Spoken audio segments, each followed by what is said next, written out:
Zapraszamy Was dziś do Wołowca, wioski w Beskidzie Niskim przy Czerwonym Szlaku, gdzie spotkamy się z Leszkiem Piekło, prezesem Stowarzyszenia Główny Szlak Beskidzki.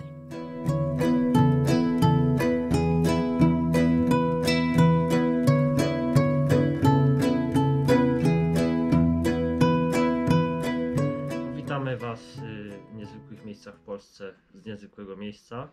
Jesteśmy w Beskidzie Niskim i około rok minął, kiedy ostatni raz rozmawialiśmy z Leszkiem Piekło, autorem przewodnika po Głównym Szlaku Beskidzkim, opiekuna tego szlaku, który powołał stowarzyszenie.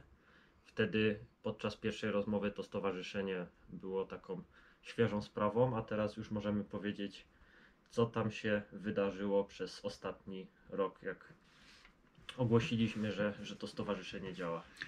Tak, no 7 lutego dokładnie ubiegłego roku zostało formalnie stowarzyszenie zarejestrowane w Krajowym Rejestrze Sądowym. Powstało kilka miesięcy wcześniej.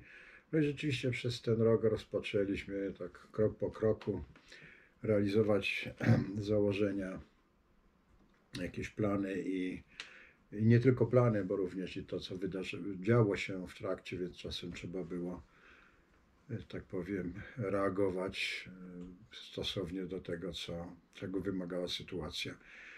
Co się wydarzyło? No, zajęło nam sporo czasu przygotowanie projektu budowy schronów bezobsługowych na terenie Głównego Szlaku Beskidzkiego. Może się to słuchaczom wydawać, że minął rok, a jeszcze nie ma żadnego schronu, poza oczywiście Wędzinem, który funkcjonuje już od 2 lat. Jeszcze przed powstaniem stowarzyszenia, ale w tej chwili stowarzyszenie jest jego opiekunem i wyposażyło ten schron i ten schron działa. Natomiast no, wedle wszelkich znaków z ostatnich dosłownie godzin, czy właściwie dni, te 2 schrony w tym roku powstaną. Nie będę na razie zdradzał ich jeszcze takiego ostatecznego miejsca, choć one oczywiście są znane, ale w Beskidzie Niskim będą i to niedaleko od miejsca, w którym dzisiaj jesteśmy. Jesteśmy w Wołowcu. Jeden schron będzie 4-osobowy, wyposażony tak jak tradycyjnie nasze schrony w prycze, ale oczywiście na tych pryczach nawet może się teoretycznie zmieścić trochę więcej osób, czyli 4 prycze, ale może tam spać 6, może nawet 8 osób. Oczywiście w piec, czyli takiego typu koza, jakieś podstawowe meble, czyli stół, ława, czajnik, patelnia i tak dalej. Schron będzie się znajdował w odległości kilkunastu metrów od czystego strumienia, w którego podejrzewam, że nawet wodę można będzie pić. Oczywiście zalecamy raczej jej przygotowanie. I drugi schron powstanie też w niedalekiej odległości. Będzie chyba trochę większy, będzie miał sień i tak zwaną izbę z aneksem. Będzie 6 pryczy miał, czyli będzie mogło tam teoretycznie 6-8 osób spać. Kiedy te schrony powstaną, myślę, że takim okresem, kiedy będziemy mogli rozpocząć ich oficjalne eksploatowanie, będą gdzieś drugi miesiąc wakacji, czyli sierpień. Ponieważ no, zajmie trochę czas budowy, potem wyposażenie, no i takie uroczyste otwarcie, ponieważ chcemy też, żeby otwarcie tym schronom towarzyszyły takie właśnie nasze spotkania turystów na tym szlaku, żebyśmy się mogli poznać, spotkać i pocieszyć tym, że mamy. Oczywiście trwają prace takie koncepcyjne, nazwijmy to, nad budową następnych schronów. W każdym razie no, liczę na to, że w ciągu 2-3 lat takich schronów będzie powiedzmy około 10. Czy to jest liczba wystarczająca? Pewnie nie, no, ale będzie to jakiś niezły początek, a przy okazji pozwoli nam to sprawdzić, czy ten kierunek działania dla tego typu miejsc jest właściwy.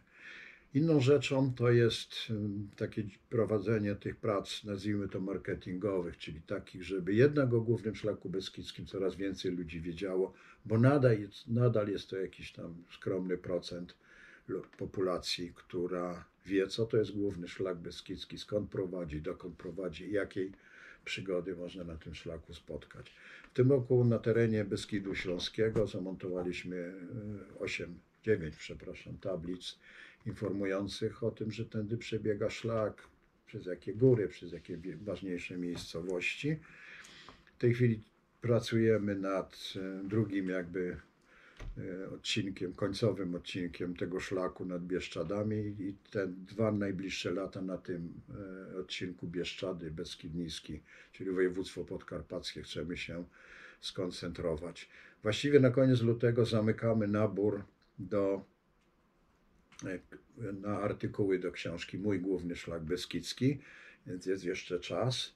To nie znaczy, że jeśli ktoś do końca lutego nie zgłosi, a na początku marca przyśle zgłoszenie, to że go odrzucimy. Oczywiście przyjmiemy to zgłoszenie.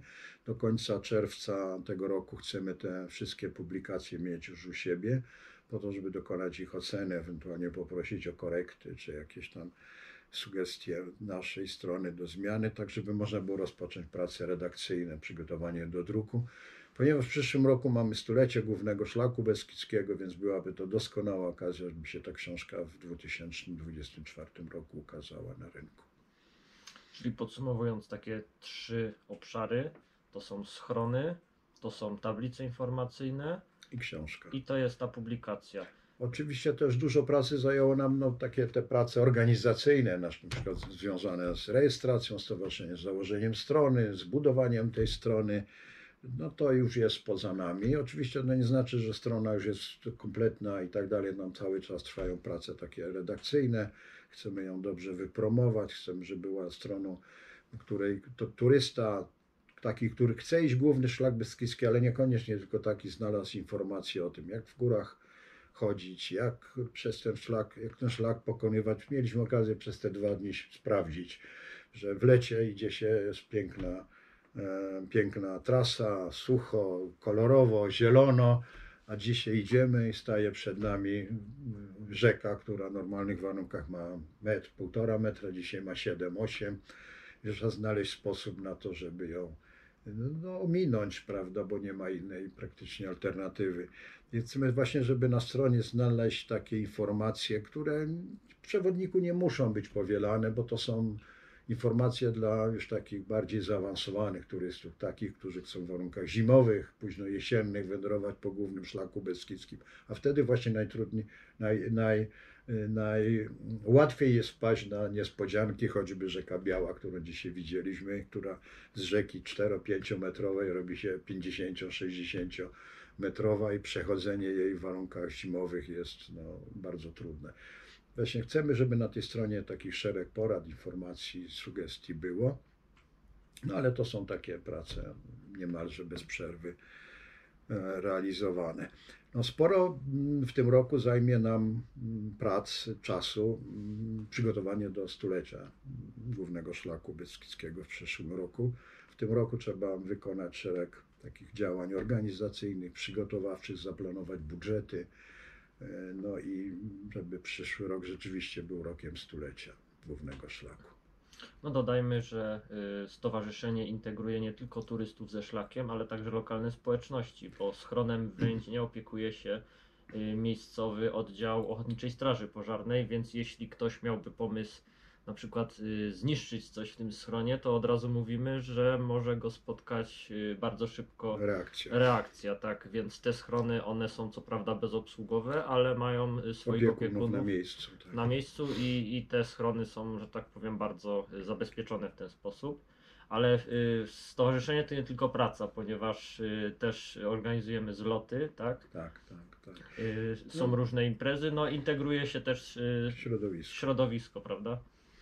Tak, rzeczywiście, tak cyklicznie powtarzamy pewne wydarzenia, nazwijmy to takie turystyczne, które oczywiście wcześniej też były, ale jako stowarzyszenie myśmy przyjęli kontynuację tego. To jest oczywiście coroczny zlot sympatyków Głównego Szlaku Beskidzkiego na hali Łabowskiej.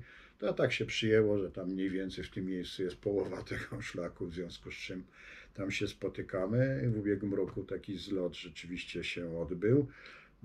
Mieliśmy takie spotkanie z okazji pierwszej rocznicy, nazwijmy to, powstania stowarzyszenia na schronisku na Soszowie. Dosłownie za parę tygodni było oczywiście Wielka Orkiestra Świątecznej Pomocy, którą organizuje stowarzyszenie, i także te imprezy cykliczne się powtarzają. Pewnie będą powtarzać, nie będzie ich może aż tak duża ilość, ale jednak kilka w roku się i odbędzie. W to też oczywiście się angażujemy i to też pochłania tak powiedziałem, nasz czas.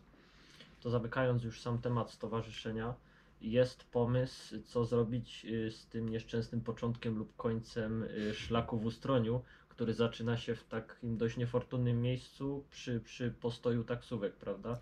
Jeszcze Tak. miejsce zremontowane ostatnio dość intensywnie i ten początek, nawet jeśli to już wszystko zostanie ukończone, no to jest pomysł, żeby jednak mógł być w innym miejscu, tak? Tak, no poświęciłem miesiąc listopad i grudzień, tak się złożyło, że prywatnie byłem w Ustroniu przez 3 tygodnie, w związku z czym po pierwsze byłem na miejscu, więc mogłem poświęcić dużo czasu na rozpoznaniu tego miejsca. Wiemy, że dla turystów początek i koniec, początek to jest tam, gdzie się zaczyna wędrówkę, a koniec to jest oczywiście tam, gdzie się kończy. I jeśli ktoś idzie w drugą stronę, to oczywiście role się zmieniają. I ja oczywiście uznaję, że tak jest i tak jest. Dla mnie tak to było. Natomiast akuratnie dla głównego szlaku beskidzkiego ostatnio śmiem twierdzić, że jednak początkiem głównego szlaku beskidzkiego był Ustroń i jest Ustroń. W związku z czym tam rozpoczęto znakowanie głównego szlaku beskidzkiego w 1924 roku. Pierwszy odcinek, jaki wyznakowano, to był Ustroń, Węgierska Górka. Gdzie była kropka w Ustroniu? Tutaj trwają dyskusje, ale dla mnie była ona na pewno na dworcu kolejowym Ustroń, ale oczywiście nie dworzec kolejowy Ustroń-Zdrój, tylko dworzec kolejowy Ustroń, ponieważ Ustroń-Zdrój powstał dopiero o wiele, wiele lat później. Natomiast był taki był taki nawet długi okres, kiedy kropka głównego szlaku beskidzkiego była na rynku dzisiejszym. Wtedy to był dworzec autobusowy i plac targowy, ale to jest dokładnie w to samo miejsce. No i zaproponowałem burmistrzowi i władzom miasta Ustronia, żeby jednak uhonorować tą kropkę, czyli dać jej godne miejsce do tego, żeby była.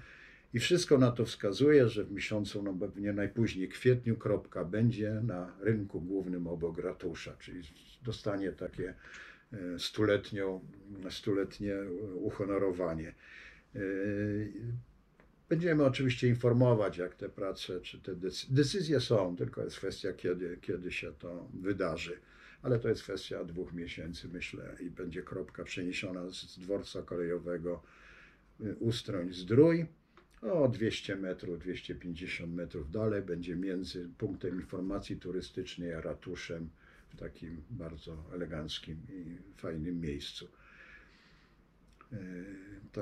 Także to jest jedna zmiana. Pewnie na razie w Bieszczadach nie będzie żadnych zmian, ponieważ to miejsce jest wystarczające. Powiedz, Leszku, kiedy ruszasz na główny szlak beskidzki, bo podejrzewam, że w tym roku planujesz takie przejście, tak jak robisz to regularnie, tak? No tak, w ubiegłym roku marzyło mi się nawet, powiem 2 lata zapowiadałem, że wyruszę ponownie na główny szlak beskidzki.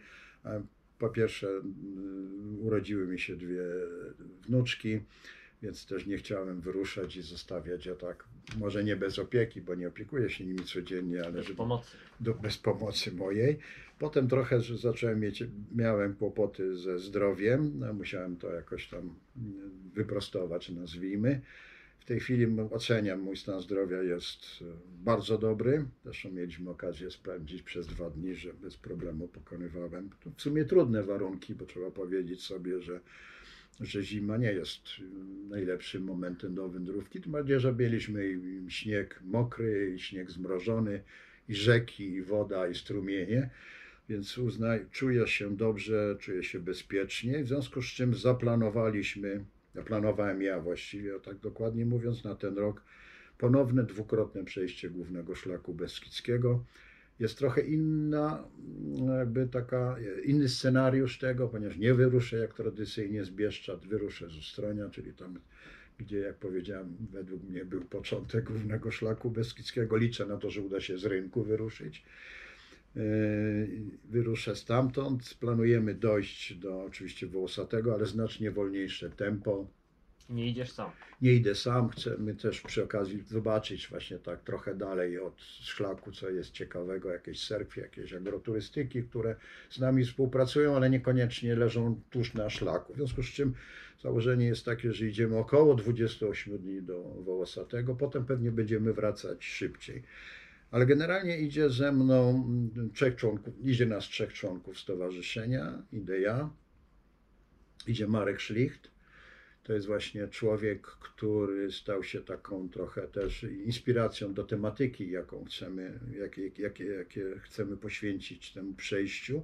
Mianowicie chcemy w trakcie tego przejścia promować, zasygnalizować mocno sprawę transplantologii, czyli dziedziny medycyny, która ratuje ludzkie życia, bo właśnie transplantacja to jest zawsze ratowanie życia ludzkiego.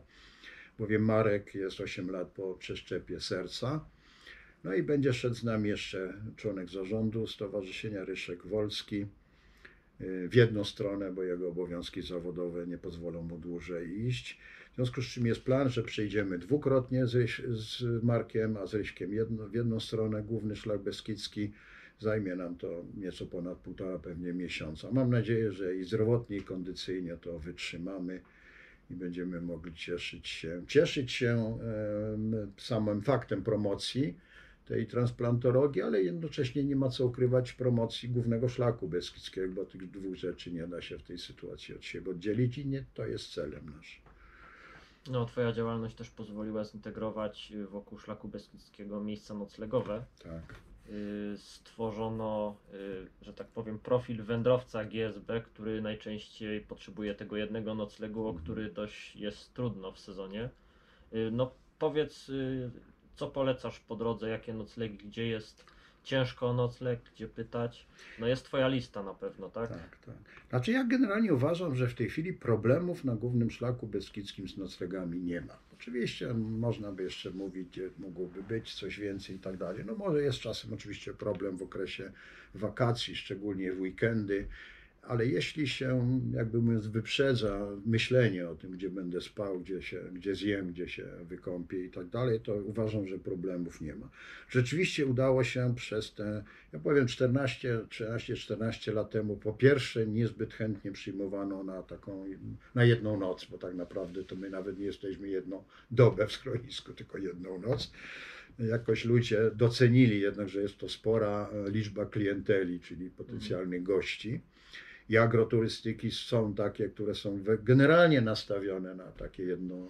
Czyli to nie są tylko schroniska, tak jak większość ludzi myśli, że szlak górski to jest tylko schronisko górskie. No, powiem szczerze, że nie tylko większość ludzi, ale często i władze myślą, że po to, żeby szlak był atrakcyjny, to musi być schronisko. Nie, bo schronisko to jest często kilkadziesiąt miejsc noclegowych. A na szlaku nie ma tak, że w jednym miejscu naraz jest, nie wiem, 30-40 osób idących główny szlak beskidzki. To jest 3, 4, 5, 6 osób. Agroturystyki naprawdę są tutaj wystarczające. To nie znaczy, że agroturystyki nie mają większej liczby miejsc noclegowych. Mają, dysponują, ale one są wtedy nastawione na turystów, którzy przybywają na kilka dni, kilkanaście dni. Jest rzeczywiście w tej chwili taka lista, ona jest dość bogata, nawet nie pamiętam ile tam jest na liście tych miejsc noclegowych. Bo te miejsca się zmieniają. Te miejsca się zmieniają, powiem, przybywa co roku, prawda? Zmienia się i przybywa miejsc noclegowych, ale i przybywa wachlarz usług, które te miejsca noclegowe świadczą. Jeszcze 5-6 lat temu nikt by nie pomyślał, że nie wiem, będąc w agroturystyce można wrzucić, młodzież do pralki i ją wyprać. A w tej chwili duża część tych agroturystyk świadczy już takie usługi. No już nie mówię o posiłkach, o kolacji, o śniadaniu, prawda, i tak dalej. Więc uważam, że na głównym szlaku beskidzkim mamy sytuację wręcz, powiedziałbym, no bardzo dobrą, śmiem twierdzić. Nie znaczy, że nie można jeszcze czegoś zrobić. Można. Po to między innymi schrony powstają. Dla tych, którzy nie chcą przejść całego szlaku beskidzkiego tylko śpiąc w schronach, ale chcą przeżyć przygodę noclegu w lesie. Jak ja to chcą zaoszczędzić. Pod gwiazdami lub chcą zaoszczędzić właśnie na wydatkach i chcą te kilka razy przespać się, a nie muszą dźwigać ze sobą namiotu, bo warunki w tych schronach będą niewspółmiernie lepsze jak w namiocie. Już nie mówię o samym ciężarze, ale będzie prycza, będzie ściana, będzie piec, będzie czajnik, można się wykąpać i mając śpiwór przespać w całkiem dobrych warunkach. W związku z czym, tak powiem, ta cała infrastruktura cały czas będzie rozwijana. Są oczywiście inne działania takie związane ja to nazywam z poprawą komfortu wędrowania po głównym szlaku beskidzkim. To jest na przykład, no powiedziałbym, taka stopniowa likwidacja przejścia długich odcinków, szczególnie tak zwaną drogą asfaltową, czyli drogami publicznymi, bardzo często o bardzo dużym natężeniu ruchu, czyli stwarzającym jeszcze dodatkowo zagrożenie. W tym kierunku też działamy, jakkolwiek tutaj to idzie bardzo wolno, bo to wymaga szeregu działań, czasem realizowania jakiejś tam ekstra infrastruktury, której ani stowarzyszenie nie może realizować i w to trzeba zaangażować samorząd lokalny, czasem starostwo, czasem być może nawet marszałka województwa. Ale myślę, że w ciągu roku tego przyszłego będziemy mogli pokazać właśnie takie przykłady, gdzie udało się, nie wiem, zdjąć, tak w cudzysłowie mówiąc, ze szlaku 7 km asfaltu i poprowadzić ludzi przez łąki, przez pola, przez lasy, a nie koniecznie drogą asfaltową. To może przekażmy też słuchaczom, że jest taka informacja dość często puszczana w obieg, że ty zmieniasz przebieg szlaku. I może podkreślmy, że ty nigdy niczego nie zmieniałeś. Od tego jest organizacja o nazwie PTTK, tak? Tak, no z opieką, administrowaniem zajmuje się PTTK. My możemy być inicjatorem. I tak robimy. My składamy propozycje. Oczywiście wtedy propozycja nie polega tylko na tam opisaniu, ale zwykle dołączamy track.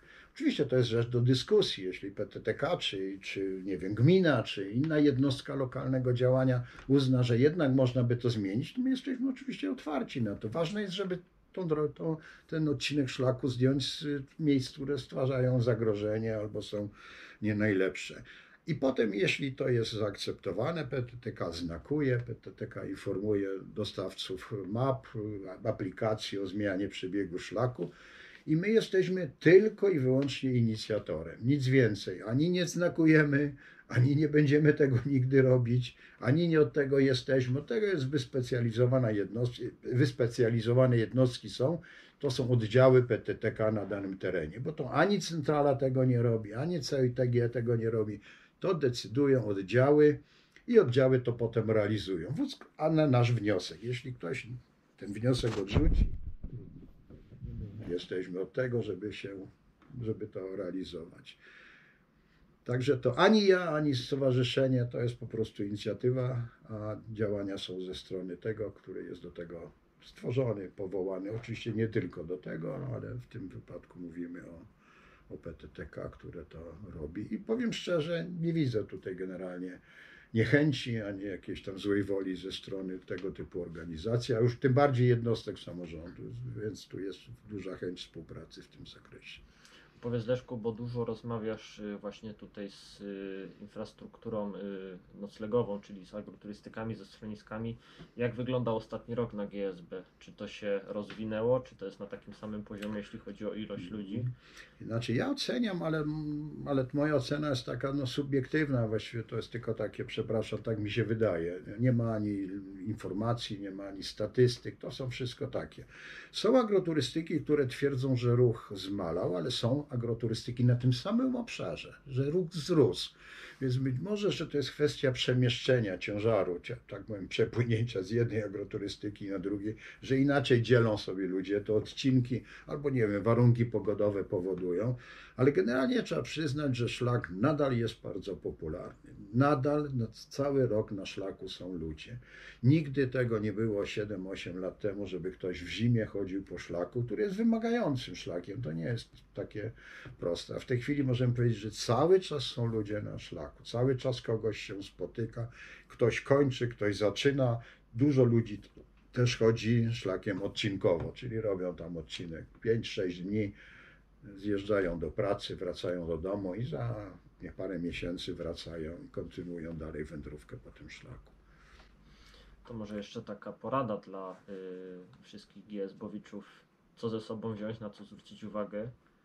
Szczególnie teraz w takim okresie właśnie nie tym sezonowym, tylko pozasezonowym, tak jak dzisiaj wędrowaliśmy przez Beskid Niski w tych różnych warunkach pogodowych. Znaczy tak, po pierwsze zawsze ja pomagam, jeśli ktoś mnie pyta. Jestem zawsze, w sprawach głównego szlaku beskidzkiego jestem online. Jestem dostępny 24 godziny na dobę, 12 miesięcy. Stowarzyszenie też prowadzi grupę na Facebooku, tak? Tak, jest grupa, jest strona i na stronie też już są informacje takie, jak odzież, jaki sprzęt i tak dalej. Natomiast oczywiście zdarza się, że ktoś zadzwoni, bo nie jest przekonany. Miałem kilka dni temu telefon, czy pelerynę należy w sierpniu zabrać, czy brać spodnie wodoodporne i tak dalej.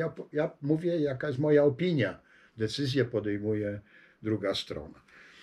Generalnie rzecz biorąc, warunki zimowe, trzeba sobie zdawać sprawę, są nieprzewidywalne. Letnie też, ale w letnich, nawet przy bardzo zmieniających się warunkach pogodowych, nie ma takiego zagrożenia, prawda? Najwyżej się zmoknie i trzeba będzie przerwać wyprawę. Albo rzeka wystąpi do takich rozmiarów, że nie będzie do przejścia. No to się ją obejdzie, albo się wycofa. Natomiast zima, no niestety niesie sporo zagrożeń. No, zmieniająca się pogoda. Idziemy i za godzinę mamy śnieżycę, drzewa się łamią w Parku Magórskim na przykład. Taka była sytuacja. No i jest duże ryzyko. Po pierwsze, jeśli to ryzyko rzeczywiście oceniamy na bardzo duże, to nie jest ani grzechem, ani wstydem, ani hańbą powiedzieć sorry, przerywam dalszą wędrówkę, bo życie jest ważniejsze, bo jak się wróci, przerwie, to jest zawsze szansa, że za parę miesięcy albo za rok wrócimy w to samo miejsce.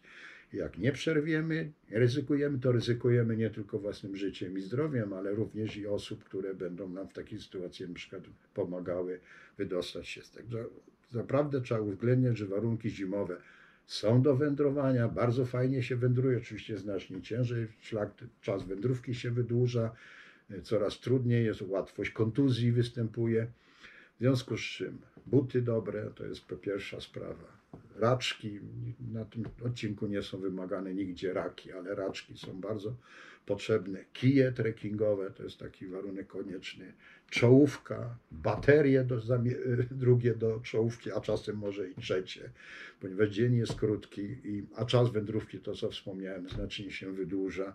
Oczywiście termos, coś do zjedzenia, sprawny telefon, powerbank, no to co pozwala nam w sytuacji wydarzeń, które się mogą zdarzyć na trasie, no sięgnąć po prostu po pomoc. Jeśli ktoś nie ma doświadczenia do wędrówek górskich, to nie polecam wędrówki na całym szlaku. Trzeba spróbować po prostu zrobić sobie w towarzystwie innych osób o większym doświadczeniu 1, 2, 3 odcinki, ocenić jak my dajemy rady kondycyjnie, psychicznie, bo to też może być dla wielu ludzi problem. A w lecie jest ten szlak do przejścia bez żadnego ryzyka. Ja zawsze mówię, proszę minimalizować ciężar ładunku, ciężar plecaka, bo to nie jest taki szlak, że idziemy i musimy mieć ze sobą wszystko. Jedzenia na tydzień i tak dalej. Wystarczy zjeść śniadanie, wziąć drugą kanapkę, baton jakiś energetyczny albo inny, wodę albo herbatę. I kolację się zawsze zje gdzieś tam we wsi, w mieście, albo w agroturystyce, albo w schronisku. Natomiast oczywiście zawsze zapraszam albo na stronę, albo na Facebooka, albo na prywatny kontakt. Nigdy nie zostawiam turysty bez podpowiedzenia mu rozwiązań, albo przed wyjściem, albo w trakcie wędrówki. No, czytając Twój przewodnik, można też zauważyć, że Twoje podejście do Głównego Szlaku Beskidzkiego to nie jest filozofia, żeby go przejść, tylko żeby go przeżyć, żeby go zobaczyć, odczuć, przy okazji czegoś się dowiedzieć o okolicy, przez który przebiega. O ludziach, z którymi często rozmawiasz, bo Główny Szlak Beskidzki przebiega przez tereny tak naprawdę mało zurbanizowane, przez wysiedlone łemkowskie wsie, w których też osiedlili się teraz ludzie dość ciekawych poglądów czy ciekawego życia. I wyznani i tak dalej, więc to jest taka sytuacja. No rzeczywiście, ja oczywiście podziwiam wyczyny na Głównym Szlaku Beskidzkim. Dla mnie sportowe wyczyny to są sportowe wyczyny, ale to nie jest przeżycie Głównego Szlaku Beskidzkiego. W związku z czym ja tak mówię, no normalna wędrówka to jest takie, no powiedzmy tam 15 dni, to już uważam, że to jest bardzo szybko, ale generalnie tak gdzieś około 3 tygodni to jest pełnia szczęścia. Można zwrócić uwagę i na ludzi, i na warunki, i na historię, i na przyrodę, i nie tylko na drzewa, które oczywiście na szlaku nam cały czas towarzyszą, czy prawie cały czas, ale również na rośliny, te tak zwane zielone czy zielne, ale i na owady, i na motyle, i na małe zwierzęta, i oczywiście na większe zwierzęta. Nie ma się co obawiać wilków, nie ma się co obawiać niedźwiedzi. One oczywiście żyją, one oczywiście na tym szlaku są. Gdzie one są, proszę nie pytać, gdzie są, bo one są wszędzie. One nawet jak ich nie ma dzisiaj, to mogą być za godzinę albo jutro. bo to nie znaczy, że one tam żyją, tylko żyją i wędrują, ale również przemieszczają się, prawda, w inne swoje miejsca, szukają miejsc do swojego życia, w związku z czym muszą pokonywać pewne odcinki i odległości. Proszę mi wierzyć, ja chodzę po głównym szlaku beskidzkim od 1964 roku, przepraszam, w Beskidach od 1964 roku, bo po głównym szlaku trochę krócej w sensie świadomym, nie spotkałem nigdy niedźwiedzia. Ślady tak. Dlaczego? Dlatego, że jak jestem na szlaku, to jestem na szlaku. To nie schodzę ze szlaku, nie idę w Młodniki, nie idę w jakieś tam rumowiska drzewne, ponieważ tam może, nie wiem, skryć się matka niedźwiedzia z małymi. No jak my wchodzimy w obszar jej zagrożenia, no to jej, przepraszam, matczynym obowiązkiem jest interweniować. Spotyka się wilki. Ja w Beskidzie Niskim w warunkach zimowych spotkałem 3 razy wilki, to w odległości kilkudziesięciu metrów. Nigdy nie próbowały atakować, nigdy nie wykazywały agresji. Trzeba się oczywiście stosownie do tego zachowywać. To, co ja często mówię, proszę nie patrzeć zwierzętom dzikim w oczy.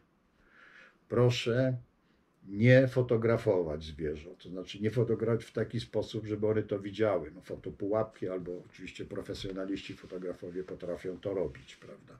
Ponieważ to też może być przez takie dzikie zwierzę potraktowane jako próba do ataku. W związku z czym, jak uznają to, że my chcemy atakować, to one zaatakują również i to jest przecież naturalne.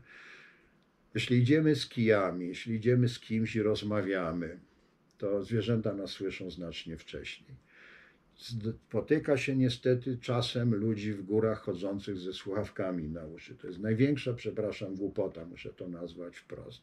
Po pierwsze, słuchajmy przyrody, słuchajmy natury. Po drugie, miejmy uszy i oczy otwarte, bo w każdej chwili może, nie wiem, zdarzyć się tak, że zerwał się wiatr i leci jakieś drzewo, spada na szlak drzewa. Jak mamy słuchawki na uszach, to tego nie słyszymy, nie zdążymy się zachować, więc na szczęście takich wypadków nie ma i dobrze, ale lepiej, żeby ich nigdy nie było.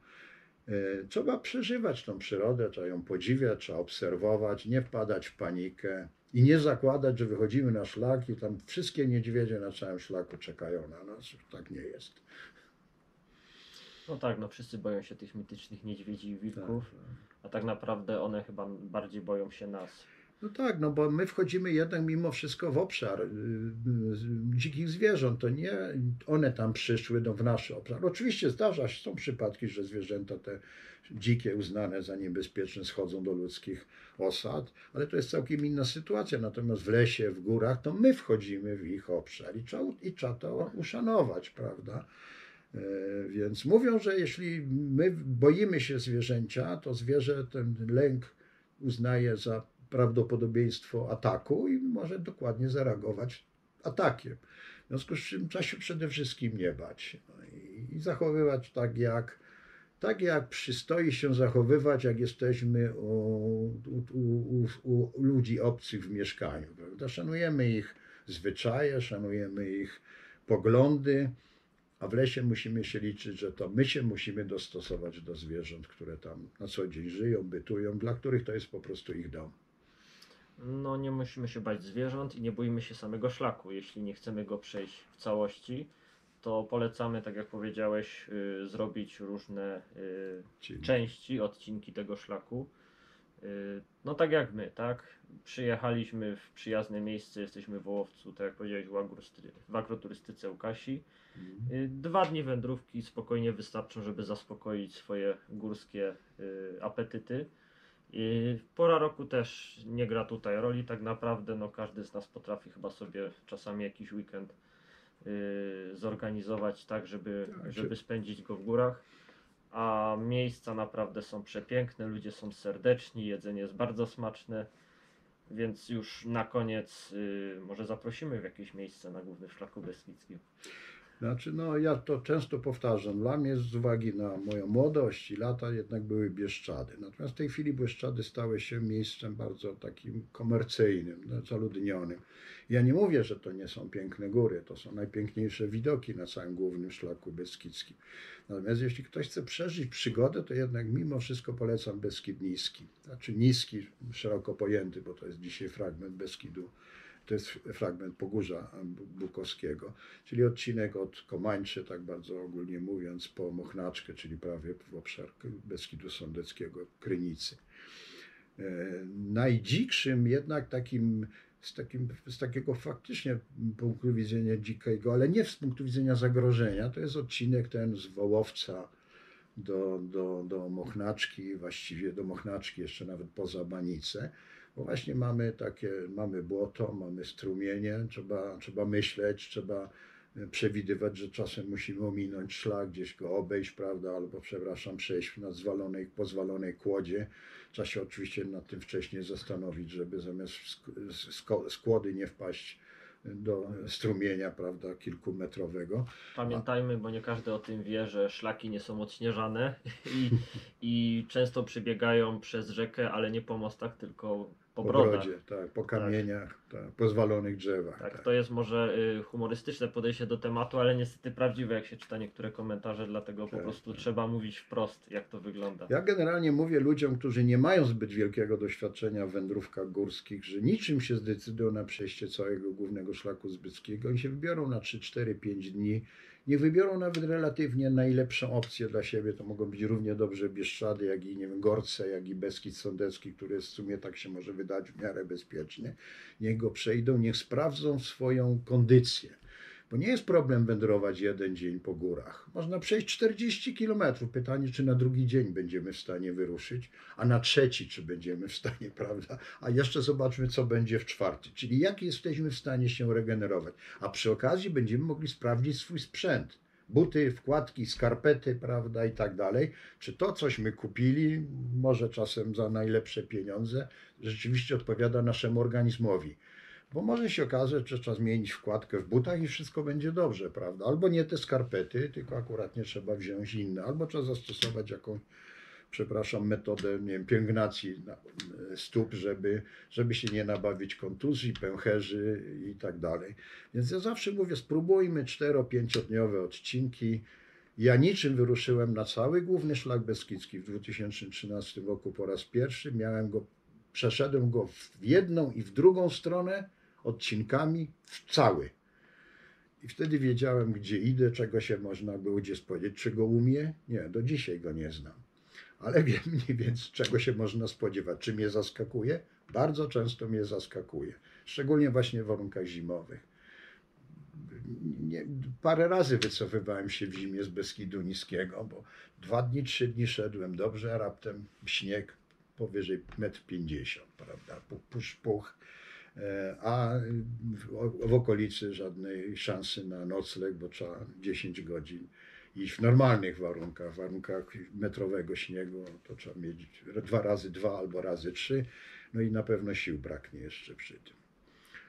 Więc rozwaga, odwaga i naprawdę, ja jeszcze raz powtórzę, przechodzą ludzie ze sporą nadwagą, ze sporą liczbą wieków ponad to, co by się nam mogło wydawać i jakoś pokonują ten szlak i przeżywają go, więc ja w tym roku, wyruszam na 2-krotne przejście głównego szlaku beskidzkiego w wieku 74 lat, więc myślę, że dla osób 30, 40, 50 lat jest to szlak naprawdę wspaniały. Dla wielu tych ludzi pozostanie do końca dni tu i w sercu pewnie. Dokładnie, bo nie siła jest w nogach, ale tak naprawdę w głowie. Tak, głowa Wszystko decyduje z głową. za sukces, tak. Oczywiście trzeba być w miarę sprawnym, trzeba się do tego jakoś kondycyjnie, jak ktoś ma na to ochotę, jak ktoś normalnie się do tego nie przygotowuje, przygotować. Jeśli ktoś jest w miarę sprawny fizycznie, uprawia inne formy aktywności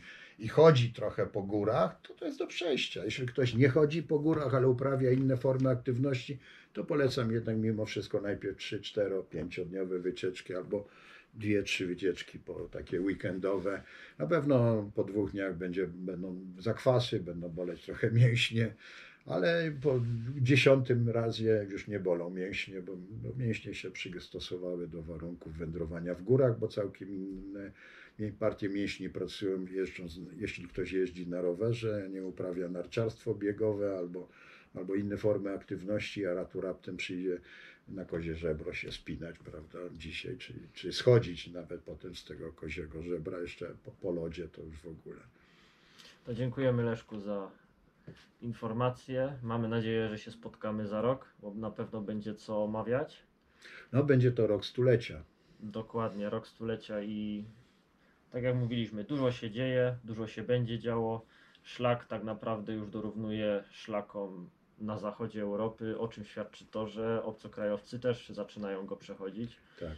I już nawet chyba myślałeś, żeby im pomóc w anglojęzycznej wersji właśnie przewodnika. Tak, no jest taki pomysł, żeby jednak, no musimy na to pozyskać oczywiście fundusze, ale myślę, że z tym sobie poradzimy, żeby jednak przewodnik, nie oczywiście w wersji papierowej, bo to jest za mały nakład, ale jednak w wersji elektronicznej był dostępny przewodnik, oczywiście z mapami, map nie będziemy tłumaczyć, bo map się nie tłumaczy, zdjęć też nie, prawda, ale tekst jednak, może nawet z pewnymi sugestiami jeszcze takie pod obcokrajowców przystosowanymi, może nawet z jakimś słowniczkiem takim, ponieważ często w agroturystykach gospodarze nie posługują się obcymi językami, ale i dzieci za to, czy wnukowie sobie doskonale z tym radzą, żeby wydać jednak taki przewodnik, ponieważ właśnie no, Portugalczycy, Hiszpanie, Estończycy, Anglicy, Amerykanie ten szlak odwiedzają. To nie są oczywiście liczby w dziesiątkach czy w setkach, prawda? Ale jednak pojedyncze osoby już. I ten szlak rzeczywiście cieszy się dużym wzięciem, bo on jest przede wszystkim na całej swojej długości różnorodny. To nie są ani takie same góry, ani taka sama przyroda, ani tacy sami ludzie, znaczy wszyscy niby tacy sami, ale jednak z różnymi naleciałościami, nazwijmy lokalnymi, różni kulturowo, różni wyznaniowo. W związku z czym to jest naprawdę bardzo, bardzo, bardzo ciekawy szlak. Mamy się czym pochwalić. Dziękujemy, że byłeś w stanie z nami tutaj porozmawiać na ten temat, że działasz i tak jak mówiłem, mam nadzieję, że spotkamy się za rok, podsumować kolejne etapy działalności. Może zajdzie potrzeba nawet wcześniej. Dziękujemy. Dziękuję. Hejku górą. Hej.